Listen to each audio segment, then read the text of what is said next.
இந்த ஃப்ரெஷ்ஷான ஸ்ட்ராபெர்ரிஸை நம்ம கையாலேயே பறித்து சாப்பிடும்போது அதில் ஒரு தனி சந்தோஷம் இருக்கும். டேஸ்ட்டும் பல மடங்கு ஜாஸ்தியாக இருக்கும். கனடாவில் ஜூன் ஜூலை மாதம் தான் சம்மர் ஆரம்பிக்கும். ஜூன் வந்தாவே ஸ்ட்ராபெர்ரி பிக்கிங் சீசன் ஸ்டார்ட் ஆகிடும். எக்கச்சக்க ஸ்ட்ராபெர்ரி ஃபார்ம்ஸ் இருக்கோங்க. எந்த ஃபார்ம் போனாலும் காலையிலேருந்து ஈவினிங் வரைக்கும் நீங்கள் ஸ்ட்ராபெர்ரிஸை பிக் பண்ணலாம்.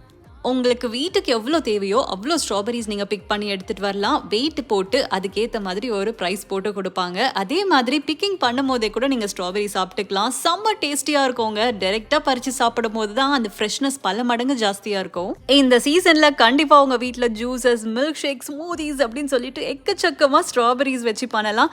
உங்கள் ஃப்ரெண்ட்ஸோட ரிலேட்டிவ்ஸ் கனடாவில் இருந்தாங்கன்னா இந்த வீடியோவை அவங்களுக்கு ஷேர் பண்ணுங்கள். கண்டிப்பாக யூஸ்ஃபுல்லாக இருக்கும்.